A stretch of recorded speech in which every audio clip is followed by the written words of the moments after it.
Ahora cambiamos de rumbo informativo para conectarnos con Edgar Arandia, el chuta cholero, el gran bailarín del gran poder, que tiene harto conocimiento sobre nuestras tradiciones culturales, y él es antropólogo, artista, dibujante, caricaturista, pintor y un gran amigo de La Razón y de La Razón Radio.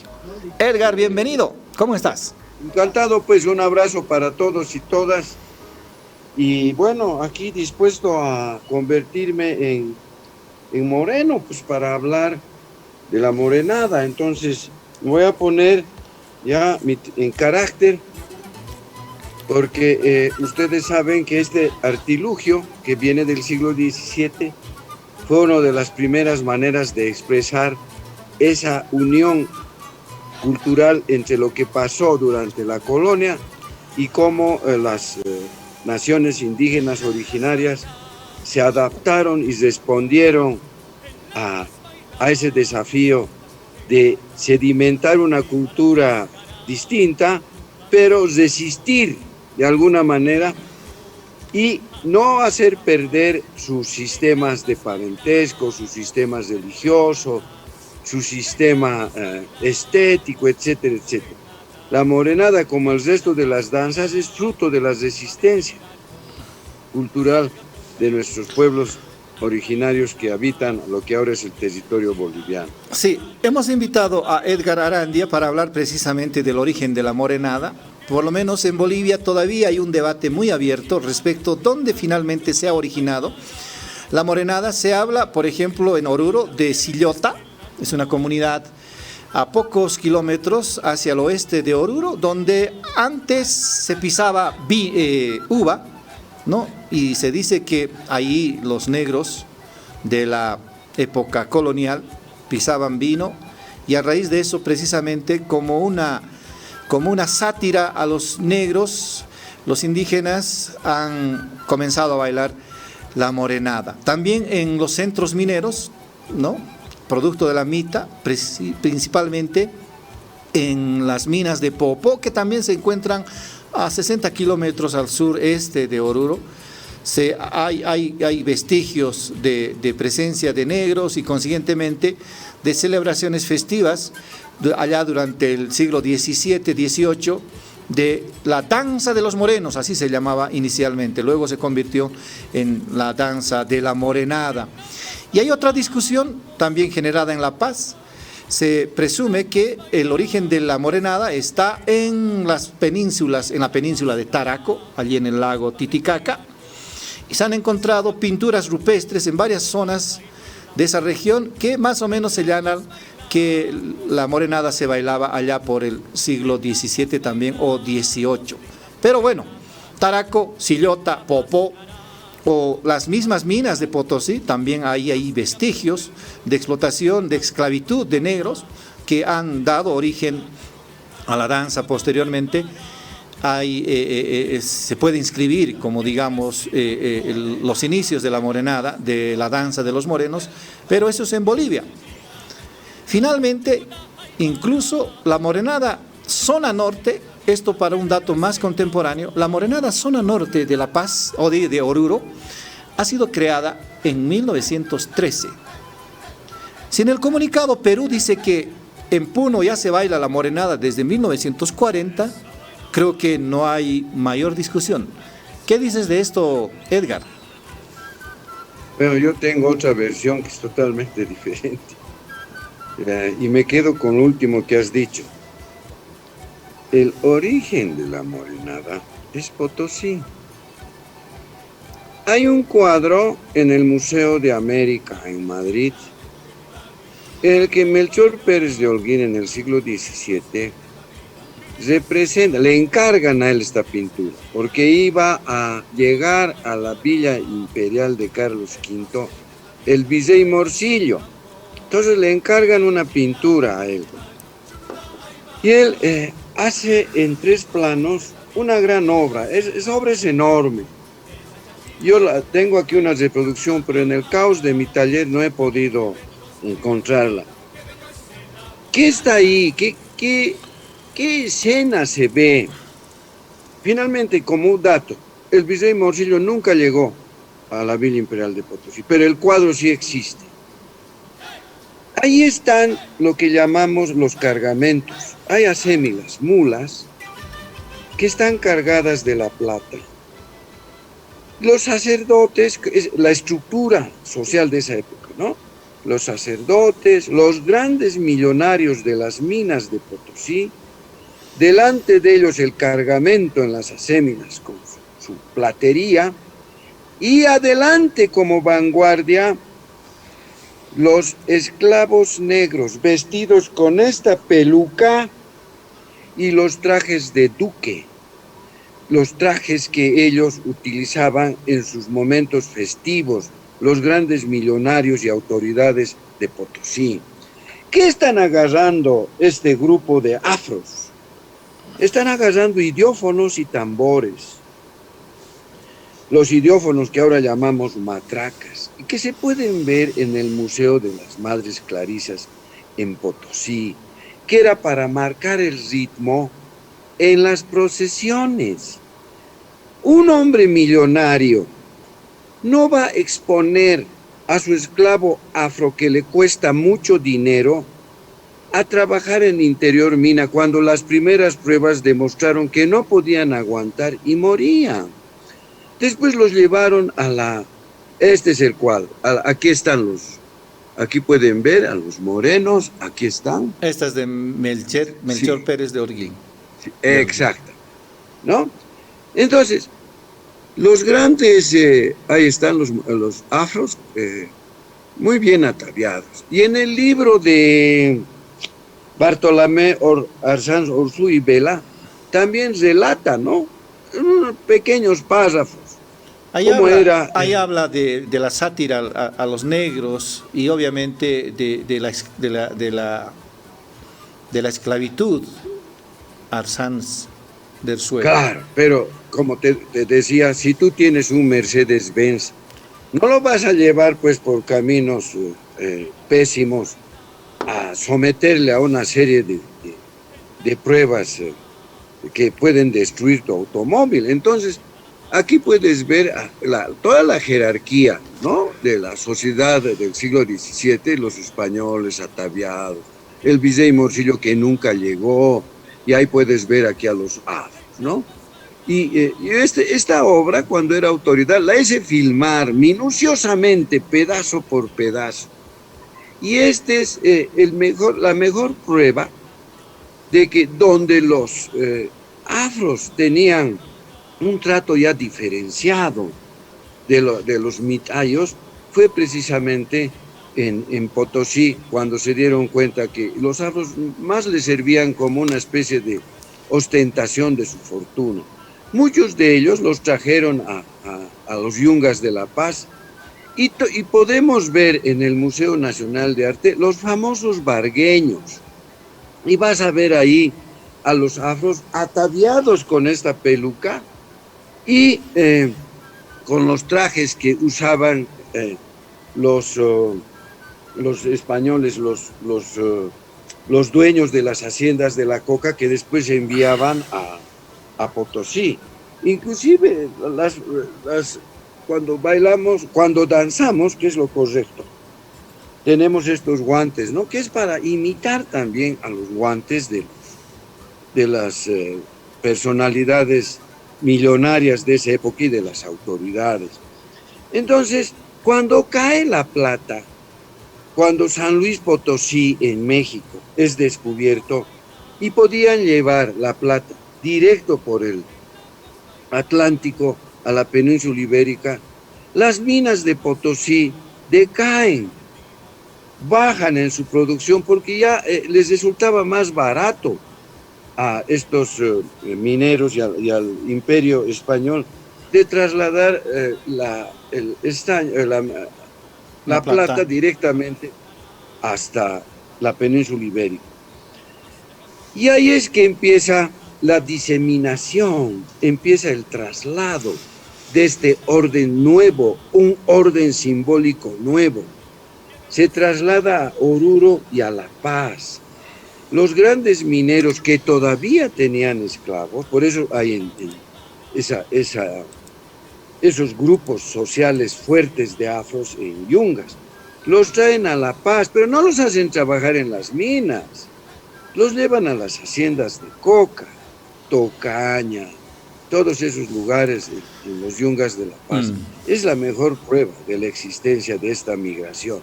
Y en el altiplano, Bautista Saavedra tenía una mina y lleva ahí a sus morenos. Ya había esta especie de danza, ¿no? Que no era una sátira a los afros, era una manera de por decirte, de representarlos, porque ellos tenían condiciones también muy, muy malas para la vida.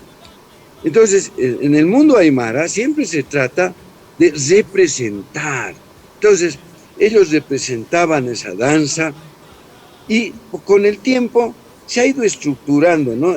Los idiófonos, ya no había, antes esto se tocaba con puros vientos. Ya después de la guerra del Chaco, ya las bandas militares empezaron a generar una tradición enorme. Entonces, esto es lo que siempre lo que pasa en Bolivia y que mucha gente no entiende bien. Cuando llegan los conquistadores a nuestros territorios, había un orden simbólico preestablecido. El mundo, los tres mundos, los sistemas de parentesco, los sistemas económicos, los sistemas religiosos, etc. Cuando llegan los conquistadores, violentan este orden simbólico y se genera un orden simbólico que empieza con un caos y en el transcurso de los siglos se vuelve a ordenar. La morenada no es otra cosa que eso. Y hay mucha documentación que si somos muy puntillosos, sobre todo leyendo entre líneas, deconstruyendo esos textos históricos, nos vamos a dar cuenta que no solamente la morenada es de origen potosino, sino también la diablada. Eso no les gusta mucho a mis coterráneos paseños y orureños cuando digo eso. La ciencia social no tiene región, ¿no? Pues, así es la realidad. Los autos sacramentales, por ejemplo, que se hacían en Potosí, para evangelizar a los indígenas, que no hablaban castellano ni vascuence, no sabían leer y escribir. Entonces era el teatro el instrumento de la evangelización. Y para eso hacían, esta palabra es importante, se presentaban, ¿no? Para que se entiendan cómo era el nuevo orden simbólico para despojarlos de su orden simbólico. Y en esto se produce yuxtaposición, sincretismo y separación.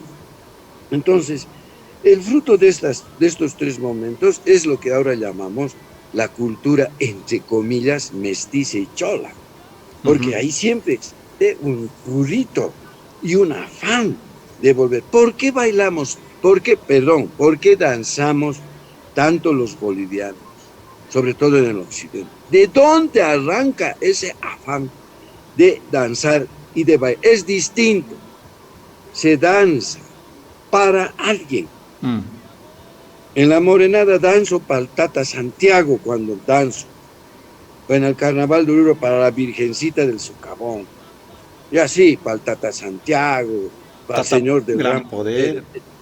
¿No?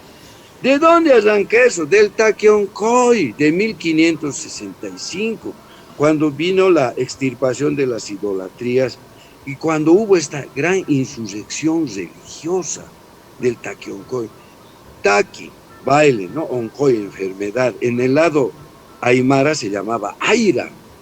Entonces fue una insurrección religiosa, mesiánica, un movimiento mesiánico, para volver al pasado y expulsar a los españoles y volver a la vida de Tiahuanaco. Ni siquiera estaba como horizonte político Cusco, sino Tiahuanaco.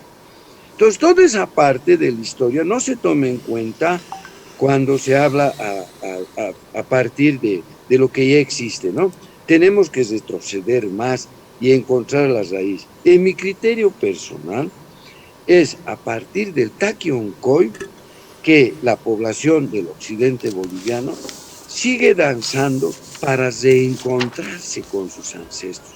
La mayor parte ya no lo hace, baila porque quiere exhibirse, pero sabe que hay una estructura religiosa ahí, que tiene que bailar para la Virgen del Socavón o para el Señor Jesús del Gran Poder, en los dos grandes polos que tenemos, ¿no? Entonces, si nos retrotraemos a la historia y a este gran movimiento del Taquiuncoy, esto empezó en Huamanga, en lo que ahora es territorio peruano, y fue reprimido violentamente. Pero, en cambio, en La Paz, y llegó hasta Chuquisaca, no fue reprimido ya, porque el foco estaba en Huamanga, en el Perú. Mientras cuando llega a este lado, a Charcas, ya los represores, los extirpadores de la idolatría, ya habían pedido fuerza, seguramente ganas, y políticamente ya no era necesario. Y aquí se consolidó, ¿no? Si bien ya no era un movimiento político, se convirtió en un movimiento religioso. ¿Para qué? Para cada ciclo agrícola reconstruir el vínculo con nuestros ancestros, ¿no? Es decir, que nosotros cuando bailamos y cuando danzamos, estamos reconstruyendo el ciclo agrícola para que la vida se reproduzca, para que todos caminemos juntos, que nadie se quede atrás, que todos tengan todo. Para eso es. Entonces, no es nomás danzar por danzar, no es nomás tener la matraca para divertirse. No, yo aquí tengo matracas de las fraternidades donde he bailado. Entonces, ese vínculo que a mí como pintor, dibujante y antropólogo ha hecho que conozca profundamente mi país. Así es. ¿No? Y creo ese es, digamos, te puedo decir más o menos una apretada síntesis. Así es. Edgar Arandia obviamente conoce mucho de nuestra cultura y es una autoridad ahora en este momento, respecto del origen de las danzas, de las celebraciones, de los rituales, de la idiosincrasia precolonial boliviana, y consiguientemente puede dar mucha información a quienes lo requieran. Nosotros siempre apelamos a él para hablar del carnaval, para hablar de las celebraciones en La Paz. Él siempre dice ser un chuta cholero, y es una referencia precisamente a ese carácter que tiene de raigambre con la cultura boliviana, nuestro Edgar Arandia. Edgar, de todas maneras, ahora se ha generado un debate, si bien digamos, en Bolivia todavía no nos estamos poniendo de acuerdo en relación a estas teorías respecto del origen de la morenada. Es una buena referencia que hace Edgar Arandia, en sentido de que la morenada tiene origen en Potosí, lo habíamos señalado, pero con dudas todavía, o en Oruro o en La Paz. Entonces, hasta mientras nos pongamos de acuerdo los bolivianos acerca del origen nacional aquí de la morenada, en Perú también creen lo mismo, pero hablan del siglo XIX. El comunicado de ayer del Ministerio de Cultura de Perú precisamente hace una referencia a estudios nacionales, entre comillas, que dicen que la morenada tiene origen en el siglo XIX en Perú. Y consiguientemente la morenada moderna, vayamos a llamarla, tiene origen en 1940 en Perú. Pero como hemos demostrado con datos, aquí ha hecho mucha referencia histórica Edgar Arandia, pero la danza, las fraternidades son más antiguas, las fraternidades bolivianas son más antiguas que las peruanas. Decíamos la morenada Zona Norte, que es una de las fraternidades pioneras de la morenada ya moderna, entre comillas, en Oruro, ha sido creada en 1913. ¿Cómo es que la morenada llega a Perú? nuestra hipótesis es que precisamente los conjuntos, los bordadores, las bandas en los años 60, 70 viajaban antes del carnaval a Puno, y así es que en Puno se enraiza esta danza de la morenada, y obviamente allí la adoptan con mucho gusto. Así es, querido Edgar. Te voy a dar un dato más. En la época de Fujimori, el profesor de danzas bolivianas, Lauro Ocampo, era profesor de danzas en la Universidad del Altiplano en Puno. Yo estaba ahí, lo he visto hacer su clase y ahí enseñaba morenada, caporal, todas las danzas de este lado de Bolivia, ¿no?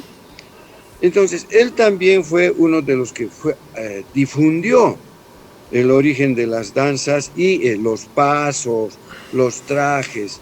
Lauro Campo todavía está vivo, lo pueden entrevistar a él.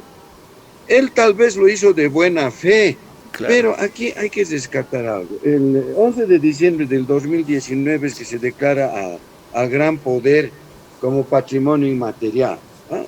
Y la alcaldía ha sacado un libro muy bueno, muy completo, y esa es una de las mejores pruebas históricas de dónde vienen estas expresiones colectivas.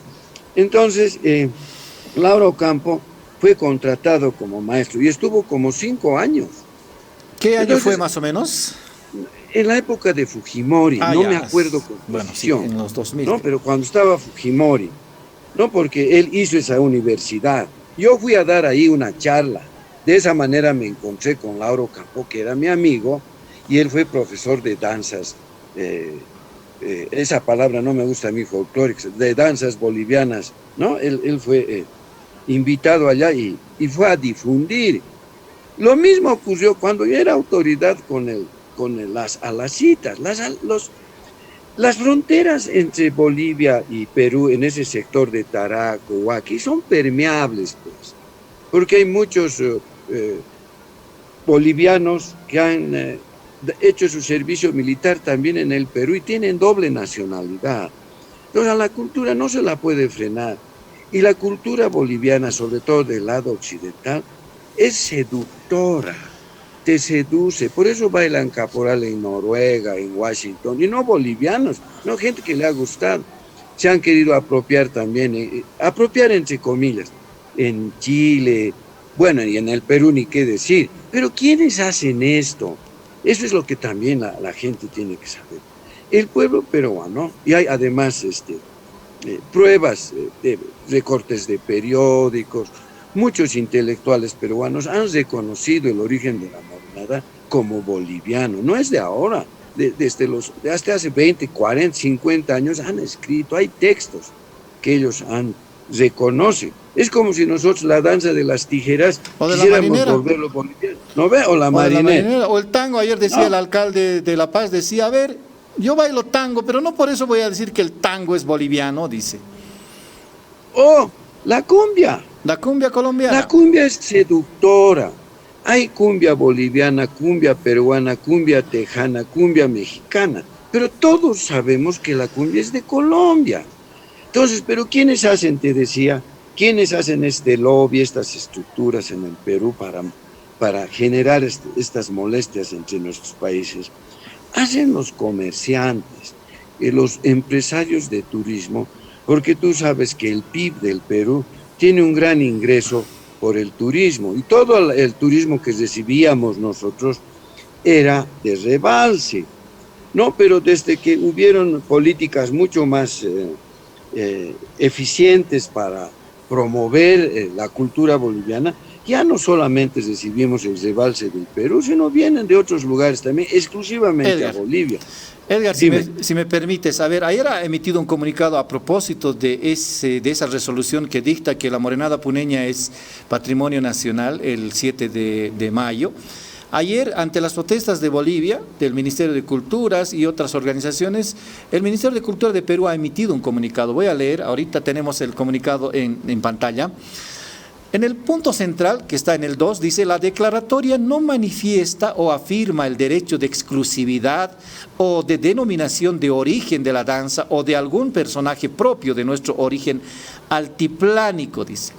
Pero más abajo, esto es larguito, Edgar, te ruego paciencia, dice: en Perú, la morenada puneña es una expresión coreográfica de carácter tradicional, propia del altiplano peruano,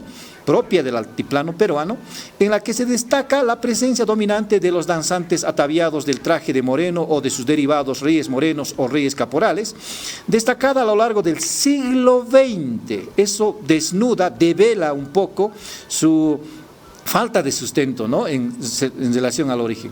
Por diversos autores locales y foráneos que recorrieron el altiplano peruano, la morenada puneña encarna el espíritu festivo de la sociedad urbana de la ciudad del Lago y está profundamente vinculada a la festividad de la Virgen de la Candelaria celebrada cada mes de febrero. Las asociaciones conforman sus comparsas con el objetivo de bailar a la Virgen tanto en las procesiones que recorren el centro de la ciudad y los barrios adyacentes, como el concurso organizado inicialmente por el Instituto Americano de Arte Puno desde la década de 1940.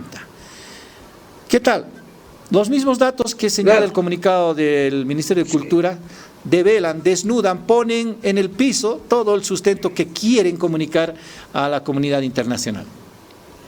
Entonces, es muy fácil la defensa, porque tenemos dos patrimonios, uno del Gran Poder y otro anterior, que es del Carnaval Anata de Oruro, donde la morenada está pues consignada como parte de toda la estructura del carnaval y lo mismo del Gran Poder. Entonces, pero lamentablemente desde que hubo una presidenta que decía que la cultura es un gasto absurdo, entonces se ha descuidado enormemente esta parte.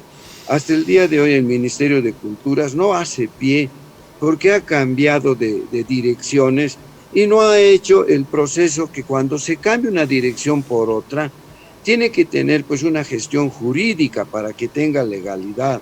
Es decir, desde el cuadro de la organización, el presupuesto, todo eso. No es nomás cambiar de dirección así como si fuera ropa. Entonces, están inmovilizados por la falta de experiencia y del interés. Yo le pediría al querido Gilata David Choquehuanca que por favor se preocupe de este tema, porque la cultura boliviana no solamente es para mirar pues y para disfrutar, genera divisas. Es lo que llamamos la economía naranja, que ahora está tremendamente golpeada. Entonces, ¿cómo es posible que dejen ahí navegando en aguas turbulentas a un ministerio que no tiene un timón? Tienen que tener ahí abogados especialistas en legislación cultural para que de una vez ordenen ese ministerio. No es nomás cambiar de nombre las direcciones, tienen que tener competencias, su propio presupuesto para sus fines, etcétera, etcétera. No lo hacen, ya han pasado 6 meses, Dios mío, ya no, es como diría mi amigo, trágame Pachamama, porque ¿cómo es posible que hasta ahora eso esté manteniéndose en esa inercia? Fruto de eso después son estas cosas, porque hay que estar alertas. Eso ocurrió también con las alacitas. Sí. Yo tuve una enorme discusión con la secretaria de Cultura de esa época, la señora Bácula, y yo le demostré que las alacitas no eran de Bolivia ni del Perú. Y ella se quedó callada porque lo que estaba diciendo era cierto, porque era de Tiahuanaco. Y en esa época no había ni Bolivia ni Perú. Y Tiahuanaco es el origen de la alacita y del Iquico, de Iquico, ¿no? Que después, como nuestros comerciantes iban a hacer ferias, sobre todo en la Candelaria Puno, llevaban pues su feria, y en este caso el 3 de mayo, en la fiesta de la Cruz, etcétera, llevaban los comerciantes y se apropiaron. Pero ¿quiénes hicieron eso? Los empresarios turistas que tienen empresas de turismo muy poderosas y grandes, donde han invertido mucho dinero. Entonces, ellos hacen este tipo de movimientos precisamente para fortalecer sus empresas. Mientras por el lado boliviano tenemos una absoluta anomia en ese sentido. Los empresarios que tienen, que explotan el turismo boliviano, tienen que ser parte de estas luchas, de estas controversias, ¿no? Que nos malquistan con el hermano pueblo peruano, al que yo respeto y quiero mucho, ¿no? Yo respeto mucho, ellos saben que en estas discusiones siempre traemos documentación y algunas cosas es cierto que hay una frontera. Nosotros compartimos, por ejemplo, en eso tienen razón el Sicuri, las llameradas también hay en Puno, eso es correcto, pero no podemos decir que la morenada ha nacido en Puno, eso es erróneo en términos históricos. Sí. Hay un documento visual que es del siglo XVII en el Museo de América, y me decías, hacías referencia a un contrato. Hay otro contrato en Taraco que ha descubierto Freddy Maidana, donde hay un contrato de 1902 para unos músicos. Entonces, ¿te imaginas? En Taraco, que está en frontera con el Perú, esto es la influencia, es otra cosa que no quieren entender. Y en eso tenemos que ser amplios y tolerantes.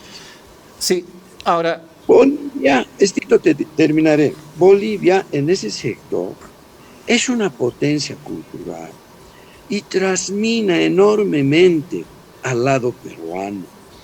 Te voy a dar un ejemplo. Marollo, ese grupo de cumbias, los Carcas, Proyección. Luis Castro, son adorados en Puno. Se colapsa la ciudad cuando van estos músicos.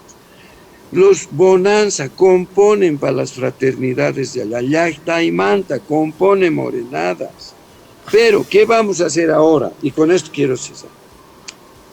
Como hay una inercia en el ministerio, la Sinfónica Boliviana, que no tiene MAE, no tiene autoridad hasta el día de hoy, le ha propuesto a la ministra tocar 2 arreglos de la Romeñita y Aidita hechos por Willy Posadas y Javier Parrados en San Francisco.